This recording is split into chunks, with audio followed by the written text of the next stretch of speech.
결혼은 약속이에요. 누군가의 마음을 지켜주기로 한 가장 따뜻한 약속. 이른 아침 마광숙은 예복이 걸린 방 한가운데에서 그 옷을 바라보고 있었습니다. 아직 다림질도 되지 않은 소박한 웨딩드레스. 그녀는 조용히 드레스를 손끝으로 쓰다듬으며 혼잣말처럼 말했습니다. 오장수 씨, 나 이제 진짜 다시 시작해보려 해요. 조금 늦은 시작이지만 이젠 진짜 행복해도 되겠죠? 그녀의 말투엔 그리움과 다짐이 섞여 있었습니다. 그 시각 한동석은 회사 회의실에서 웨딩 초청 리스트를 다시 수정하고 있었습니다. 그의 눈엔 피로가 가득했지만 그보다 더 강한 건 들뜬 설렘이었습니다. 광숙 씨를 위한 결혼식이니까 작아도 따뜻하게 잊히지 않게. 비서가 물었습니다. 회장님, 신부님 가족 외에 특별히 부르고 싶은 분 있으신가요? 한동석은 웃으며 말했습니다. 형님들이요.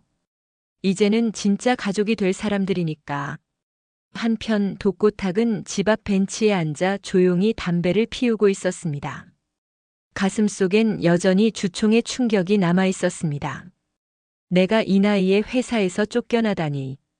그 자식들이 날 얼마나 우습게 보면 그랬을까. 그런 그의 옆에 장미애가 조심스럽게 앉습니다.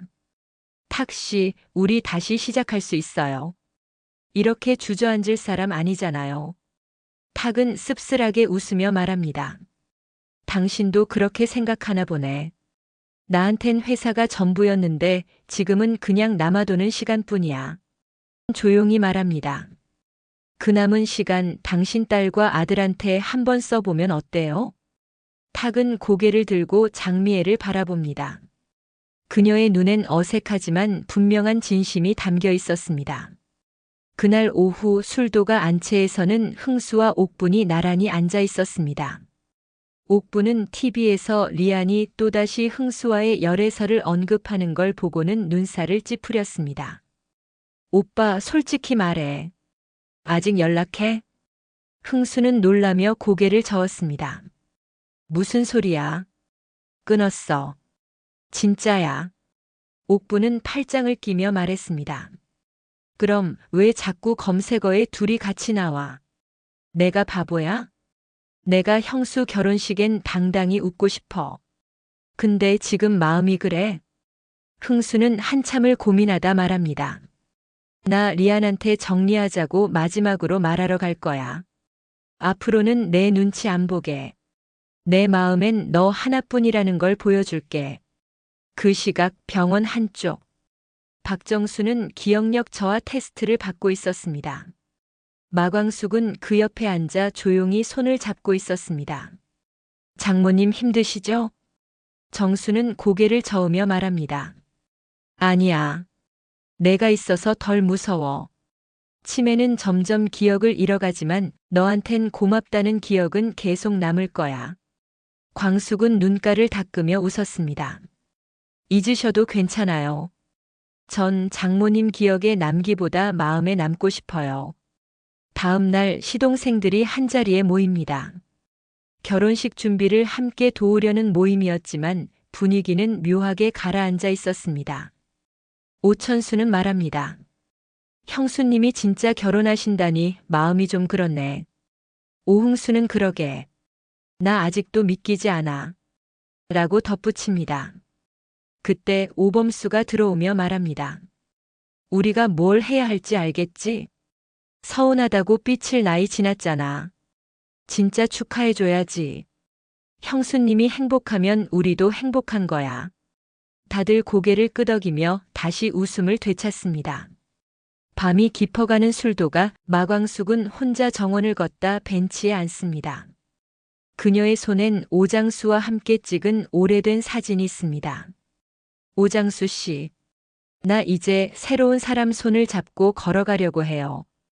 그게 당신이 바라던 거였겠죠? 그녀는 그 사진을 조심스레 가슴에 넣고 일어납니다. 그때 한동석이 다가와 말합니다. 내일 드디어 우리 결혼식이에요. 광숙은 조용히 고개를 끄덕이며 말합니다. 그날은 당신만 보고 걷고 싶어요. 가족이란 한때의 인연이 아니라 끝없이 이어지는 마음의 다짐이다. 상처받은 이들의 회복, 흩어졌던 이들의 화해, 그리고 마침내 맞이하는 새 출발. 독수리 오형제를 부탁해 50화. 진짜 가족으로 다시 서는 순간이 시작됩니다. 결혼식은 시작이자 끝이다. 지나온 시간에 감사하고 앞으로의 삶에 약속하는 시간. 결혼식 당일 아침 술도가 마당엔 작은 꽃잎들이 흩날리고 있었습니다. 한동석은 거울 앞에서 넥타이를 매고 있었습니다. 가슴팍엔 장모 박정수가 손수 달아준 하얀 코사지가 꽂혀 있었죠. 이게 꼭 아들 되는 기분이네. 그가 혼잣말하자 문 밖에서 정수의 조용한 목소리가 들립니다. 아들 맞아요.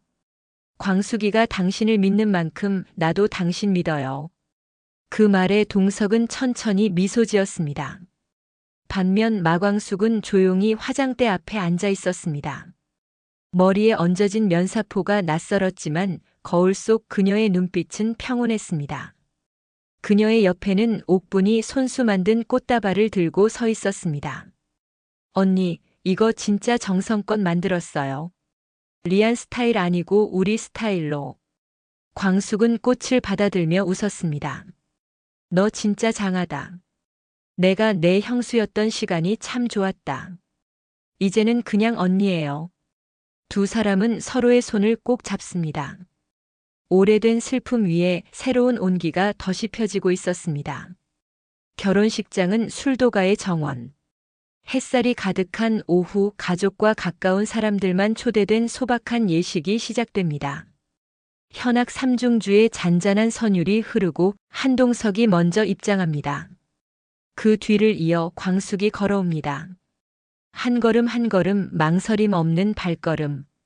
그녀는 오늘의 걸음이 지난 슬픔과의 이별이고 앞으로의 삶에 대한 용기라는 걸 알고 있었습니다. 주례는 주실이 맡았습니다. 그녀는 종이를 꺼내 들지 않고 말했습니다. 이 두 사람, 우리 술도가의 빛과 그늘을 모두 함께 지나온 이들이에요. 한 사람은 사랑을 잃고서도 포기하지 않았고 다른 한 사람은 상처 많은 가슴에도 새로운 사랑을 품었죠. 이 결혼은 그냥 부부가 되는 게 아니라 이 집안 전체가 다시 하나 되는 과정이라 믿습니다. 모두가 눈시울을 붉히고 결혼식은 조용하지만 단단하게 이어집니다. 결혼식을 마친 후 잔치상이 이어집니다. 흥수는 형님을 위해 깜짝 축가를 준비했고 천수는 술도가 특제 막걸리를 직접 따르며 사람들에게 인사를 돌립니다. 한편 옥부는 미리 준비해둔 동영상을 틀며 광숙의 술도가 복귀부터 지금까지의 기록을 상영합니다. 화면에선 장광주 출시, 신제품 홍보, 그리고 박정수와 함께한 일상들이 빠르게 스쳐갑니다. 그대의 시간에 함께한 기록은 곧 나의 자랑이 됩니다. 마지막 자막이 흐를 때 광숙은 눈물을 참지 못하고 자리에서 일어나 옥분을 안아줍니다. 그러나 그 따뜻함의 끝에 조용히 사라지는 그림자가 있었습니다. 독고탁.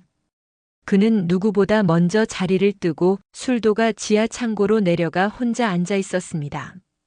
탁은 손에 명패를 들고 말합니다. 신라주조 대표 독고탁. 그 이름이 이제는 아무 의미도 없지. 그때 장미애가 내려와 조용히 말합니다. 당신은 여전히 이 가족의 형이야. 우리가 잊지 않아. 탁은 말없이 고개를 떨굽니다. 조용히 아주 작게. 미안하다는 속삭임이 창고 안에 울려 퍼졌습니다. 결혼식 후 밤이 깊고 광숙과 동석은 조용한 방 안에서 마주 앉아 있습니다. 오늘 어땠어요? 광숙이 묻자 동석은 말합니다. 완벽했어요. 당신이 있어서 완벽했어요. 광숙은 조용히 웃으며 대답합니다. 그럼 내일부터는 부부로 살아가는 연습해야겠네요. 결혼은 끝이 아니라 시작입니다. 더 깊은 이해, 더 많은 용서, 그리고 더 단단한 신뢰를 향한 여정. 독수리 오형제를 부탁해. 가족이란 이름 아래 사랑과 책임을 다시 배우는 이야기. 51화. 결혼 이후의 진짜 인생. 이제 시작됩니다. 결혼은 꽃길만 걸을 거라는 망상이 아니라 가끔은 엉켜있는 마음을 푸는 연습이다. 결혼식이 끝난 이틀 후 아침. 마광숙은 술도가 주방에서 조용히 밥상을 차리고 있었습니다. 하지만 식탁 너머엔 장모 박정수의 빈자리가 눈에 밟혔죠. 장모님, 오늘은 진짜 안 나오시네. 어제도 못 주무신 건 아닌가. 광숙은 반찬을 다시 챙겨 들고 정수의 방으로 갑니다. 문을 조심히 열자 정수는 창밖을 멍하니 보고 있었습니다. 장모님 괜찮으세요? 정수는 천천히 돌아보며 말합니다. 내가 오늘 아침은 기억이 좀 희미하네. 근데 내 얼굴 보니까 조금 괜찮아졌어. 그 말에 광숙은 애써 웃으며 말합니다. 괜찮아요. 기억이 희미해도 감정은 그대로 남잖아요. 한편 한동석은 출근 준비를 하며 결혼식 이후 수신된 수많은 축하 메시지를 하나하나 확인하고 있었습니다. 하지만 그중엔 낯익은 이름 하나가 눈에 띕니다. 차 회장? 이 양반이 왜? 차 회장은 LX 호텔의 본사를 소유한 인물이자 한동석의 과거 스폰서 관계를 암시하던 인물. 동석은 깊은 고민 끝에 그를 만나기로 결심합니다. 그리고 그날 오후 호텔 라운지에서 둘은 마주합니다. 결혼했더군. 그 여자는 내가 떠났을 때 얼마나 울었는지 알아? 동석은 차갑게 말합니다. 그만하시죠. 지금 제 삶에 당신 영향력은 없습니다. 차 회장은 조용히 술을 들며 말합니다. 그래, 어디 두고 봐. 그 여자가 진짜 당신만 믿고 평생 갈 수 있을지. 그 말은 짧았지만 동석의 심장을 파고드는 한마디였습니다. 그날 저녁 옥부는 술도가 앞마당에서 흥수의 전화를 기다립니다. 그는 오후에 리안과 마지막 정리 얘기를 한다고 떠났고 아직까지 소식이 없었기 때문이었습니다. 그때 마침 들어오는 흥수. 그는 아무 말 없이 조용히 그녀에게 다가와 주머니에서 작은 종이봉투를 꺼내 건넵니다. 이거 계약서야. 리안이랑 모든 일 정리했어. 내가 이제 어디에 서 있어야 하는지 알겠더라. 옥부는 종이를 조심스럽게 받아들며 묻습니다. 후회는 안 해? 흥수는 단호히 말합니다. 너만 있으면 아무것도 안 무서워. 그 말에 옥부는 눈물이 핑 돌았고 두 사람은 조용히 서로의 손을 꼭 잡습니다. 한편 독고탁은 퇴직 이후 가까운 선술집에서 술을 마시고 있었습니다. 그는 점점 무기력에 빠지고 있었고 주변 사람들과도 연락을 끊고 있었죠. 그 소식을 들은 오범수가 찾아갑니다. 형님, 지금 이렇게 주저앉아 있으면 누구도 형님을 다시 존중하지 않아요. 탁은 고개를 푹 숙이며 말합니다. 내가 만든 이름에 먹혔어. 그 이름이 없어지니까 나도 사라지는 것 같더라. 범수는 조용히 탁의 잔을 비우며 말합니다. 그럼 이름을 새로 만드세요. 좋은 형님이라는 이름. 탁은 멍하니 그 말을 듣고 있다가 작게 웃음을 터뜨립니다. 야, 너 많이 컸다. 다음 날 아침 마광숙은 정수의 방 앞에서 무거운 낙엽 한 장을 줍고 있었습니다. 그런데 방 안에서 인기척이 없자 걱정이 된 얼굴로 문을 열었고 정수는 방 한가운데 앉아 가족 사진을 바라보고 있었습니다. 그녀는 말없이 손을 내밉니다. 장모님, 오늘은 제 손 꼭 잡고 산책하실래요? 정수는 고개를 끄덕이며 손을 맞잡습니다. 그 한 장면이야말로 이 가족이 다시 하나 되어가고 있다는 증거였습니다. 삶은 늘 새로운 갈등을 데려오지만 진짜 가족은 언제나 그 옆에 서 있습니다. 52화. 누군가는 자신을 되찾고 누군가는 과거를 정리하고 또 누군가는 새로운 상처를 껴안습니다. 독수리 오형제를 부탁해. 이제 진짜 삶을 살아가는 이야기. 광숙은 구독을 사랑합니다.